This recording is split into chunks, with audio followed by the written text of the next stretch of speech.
Okay, everybody. So let's talk about structure. So if you want to be an effective leader or an effective manager, you got to have some structure. People thrive on it. People appreciate it, and you need to bring that to your dealership, not only at your level but at your manager and team leaders levels. So what is structure?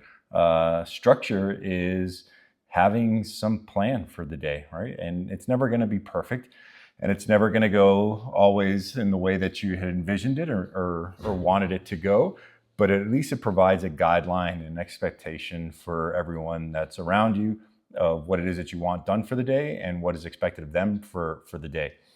So we've all seen those managers that are they're constantly in a fire drill. They're constantly in hey, we got to take care of this now, and they send you on some wild goose chase to go do something.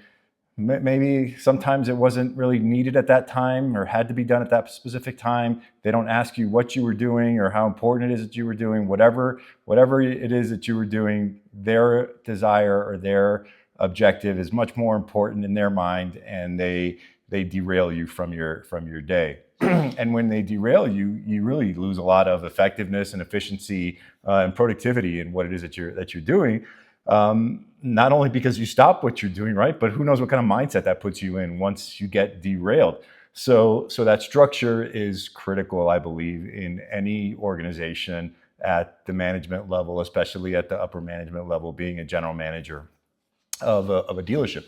So the easiest way that I know how to do it, and that I encourage all my general managers to do, was to have a morning huddle. Morning huddle is something that doesn't take a lot of time. It's 15, 20 minutes, happens every morning at the same time, same place.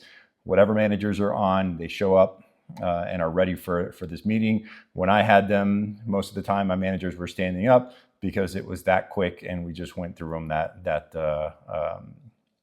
fast. So what do you talk about in the morning huddle? So I got a lot of these ideas from the Ritz-Carlton when I was the COO for Morgado Automotive Group. We had the privilege of having the Ritz-Carlton Group come in and help us in being more effective leaders. And I got to go to some additional training that the Ritz-Carlton had. And at every Ritz-Carlton hotel, at the beginning of every shift, they have this huddle. And so some of the things they go over at their huddle is how many people are checking in, how many guests are checking in, how many are checking out, if there's any special guests or VIP guests that are at the hotel that day, any events that are going on. And so it just creates an awareness for everyone in the hotel.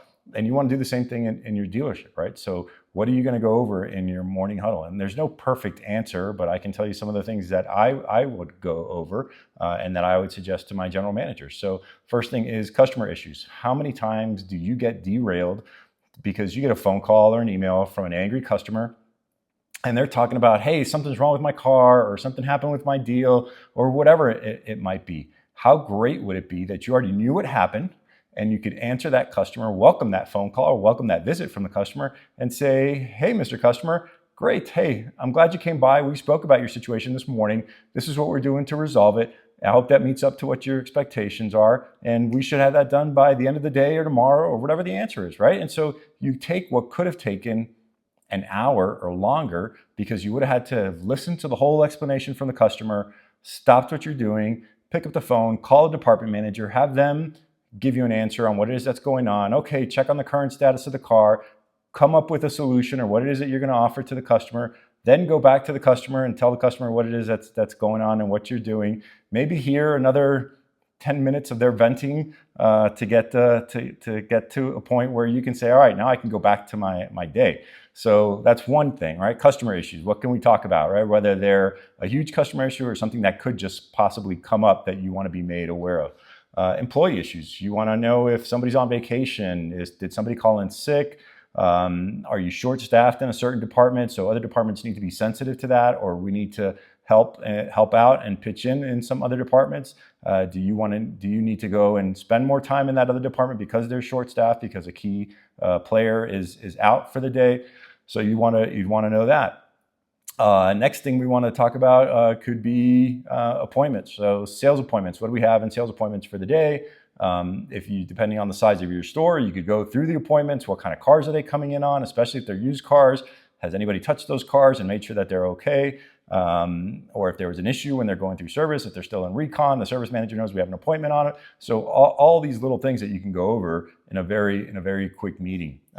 Service appointments, same thing. How many do we have coming in for the day? Do we need help in manning that service drive for an overwhelming amount of appointments that are coming in? Are we short on service appointments? Is it a good time to have our sales team calling up the customers and maybe bringing some customers in for service? But whatever we can do to just create this feeling that everybody is on this one team moving forward and making everybody aware of what it is that's going on throughout the organization and in the dealership. So we talked about all the managers that would be there. I want to point one out that a lot of times we forget about, and that's the controller or the office manager. They need to be there. Absolutely need to be there. They are a part of the team, a key part of the team, and they should be there to listen to what's going on. They'll provide insight. You'd be surprised at how much insight you get from a controller or an office manager. They are a wealth of information that is underutilized in so many organizations. So we talked about service appointments. Then we go into loaners. So how many loaners do we have? Are any of them getting miled out that we need to take out? Are any of them hitting their max number of days so that they need to get taken out? Do we have too few loaners in service? Are there loaners that are not getting used and utilized that we should take out anyway, or maybe need to shift over and start getting used more versus other ones that are getting used too much? So again, if you're going over it every day, your service manager gets used to it, or whoever's handling the loaners, and they're going to bring that list and bring it to the attention of the team in the morning during these 10 or 15 minute huddles. CITs could be another thing that you're going over in the morning.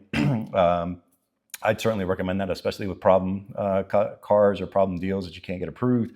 Those are the ones you're going to want to know about, and you're going to want to jump in and probably call a lender and see what you can do to get that deal approved. Same thing with wholesale receivables, both from wholesalers on the car side and also wholesalers on the part side that you want to make sure are under control. So just a few things. You can add whatever you want to these morning huddles.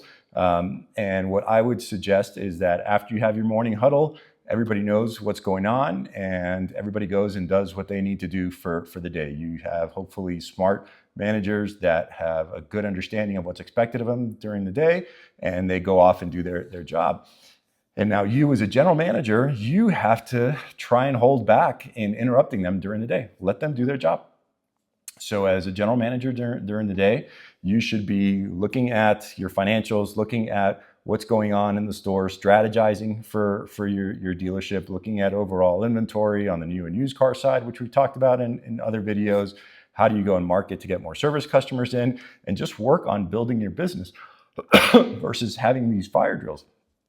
And as something comes up, you need to make the determination, is this something that I need to focus on right now and go disturb my management team? Or can I just write it down on my list and we're going to go over it tomorrow morning in the huddle? I'm going to talk about it with my managers, and they're going to work on it during the day whenever they can find the time. Or you can text them during the day and say, hey, I want to go over this tomorrow in the manager's meeting. Please do me a favor and take a look at this one stat or get me this information so we can review it when we have our morning huddle. So one of many different things that you can do for structure.